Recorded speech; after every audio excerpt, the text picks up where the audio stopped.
Hello guys, welcome to my channel. तो आज की वीडियो का जो टॉपिक होने वाला है काफ़ी इंपॉर्टेंट होने वाला है। बिकॉज ये स्टूडेंट्स जो हैं जो सीडैक की प्रिपरेशन कर रहे होते हैं, जो सीडैक में होते हैं वो इस चीज़ को इग्नोर करते हैं। तो देखो क्या होता है ना कि जैसे हमारे केस में भी ये हुआ था।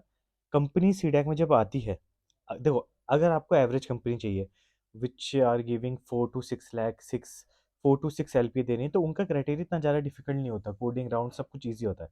But if you are planning कि आपको 10 से 12 LPA का पैकेज क्रैप करना है, ठीक है।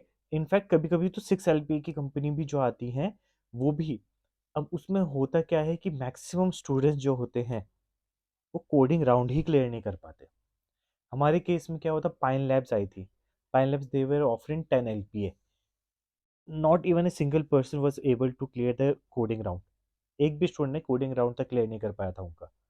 ठीक है। तो अब ये है कि जियो आई थी, जियो में लाइक काफ़ी स्टूडेंट्स ने देता है, अप्रॉक्स 6 स्टूडेंट्स ही उनका कोडिंग राउंड क्लियर कर पाए। तो अगर आपने किसी भी कंपनी का, मैं आपको बता रहा हूँ, अगर आप कोई आपके कैंपस में कंपनी आई है और आपने फर्स्ट कंपनी का ही कोडिंग राउंड क्लियर करा ना, कॉन्फिडेंस बहुत बूस्ट करेगा।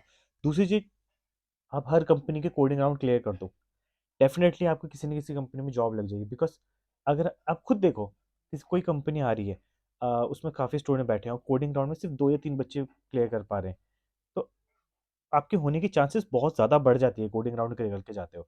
अगर कोई कंपनी जिसमें कोई क्राइटेरिया नहीं है, they are not having a coding round, वो सीधा इंटरव्यू ले रही है, उसमें होने के चांस काफ़ी कम हो जाते हैं, क्योंकि आपको जो कंपटीशन होगा काफ़ी ज़्यादा स्टूडेंट्स के साथ होगा। बट इधर कोडिंग राउंड क्लियर करके जाओगे तो आपको कॉन्फिडेंस भी बढ़ेगा, प्लस आपको होने की चांस ज़्यादा लगेंगे, दूसरा आपको पैकेज हाई मिलेगा। ठीक है। तो मैक्सिमम जो होते हैं वर्किंग एक्सपीरियंस, वो मुझे पूछते हैं कि they are having 4 to 5 LP अभी पैकेज, एंड उन्हें चाहिए कैरियर ग्रोथ। तो देखो अगर आपके 4 to 5 LPA है and you are thinking to go for CDAC, तो आप प्लेसमेंट तो आप देखो 4 to 5 LPA में तो कुछ होगा नहीं ना। प्लेसमेंट आप 10 12 LP अगर एम करोगे तो वो कैसे अचीव करोगे?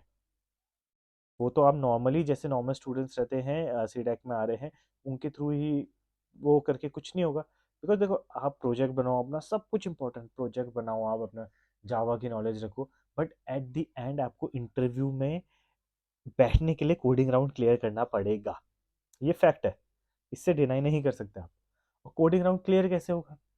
मैं बताऊँ, बच्चों ने जो स्टूडेंट्स होते हैं सीडैक में आ जाते हैं, बट वो कोडिंग की प्रैक्टिस ही नहीं करते। कोडिंग की जैसे जावा में क्लासेस हो रही हैं उनकी, नॉर्मल क्लासेस में उन्होंने जो चल रहा है वो करा, प्राइम नंबर का, Armstrong number, swapping of number, जो बेसिक बेसिक क्वेश्चन है ना वो कर लिए उन्होंने। ठीक है। अब वो बेसिक क्वेश्चन करे कैसे, टाइप करके इक्लिप्स में जो भी है ना एनवायरनमेंट, उसमें करके कर दिया। बट आपको प्रैक्टिस करनी, LeetCode, HackerRank, HackerEarth, काफ़ी प्लेटफॉर्म है, तो आपको इनमें प्रैक्टिस करनी है। आपको प्रैक्टिस कैसे करनी है? आपको इनके प्लेटफॉर्म में जाकर कोई भी टॉपिक आपने करा, आपने एरेस करा, तो एरेस के जितने भी इजी क्वेश्चन है सारे कर देने। मीडियम क्वेश्चन 10 12 मीडियम क्वेश्चन कर दो। ठीक है, जो ज़्यादातर कंपनी में पूछा गया। एरेस आपने करा, स्ट्रिंग करा, एरेस करा, स्ट्रिंग करा, डाटा स्ट्रक्चर में लिंक लिस्ट कर लो और स्टैक्स कर लो। लिंक लिस्ट और स्टैक्स, क्योंकि 10 LP तक की जो कंपनी आएगी सीडैक में आती है, वो अगर डाटा स्ट्रक्चर में पूछा जाए तो लिंक लिस्ट और स्टैक्स क्यों, ये पूछती है।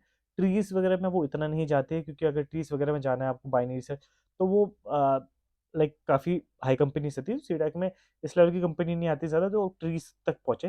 आपको लिंक लिस्ट, स्टैक्स क्यों, ये डाटा स्ट्रक्चर के क्वेश्चंस अच्छे से लगा लो। ठीक है। अ, आपको एरेस के, स्ट्रिंग्स के, डाटा स्ट्रक्चर, डीएस के, मैथ्स के, रिकर्जन के प्रॉब्लम्स सॉल्व कर लो। उसमें एक प्लेटफॉर्म में आप करोगे ना, जैसे मतलब मैं एग्जांपल देता हूँ, लीड कोड।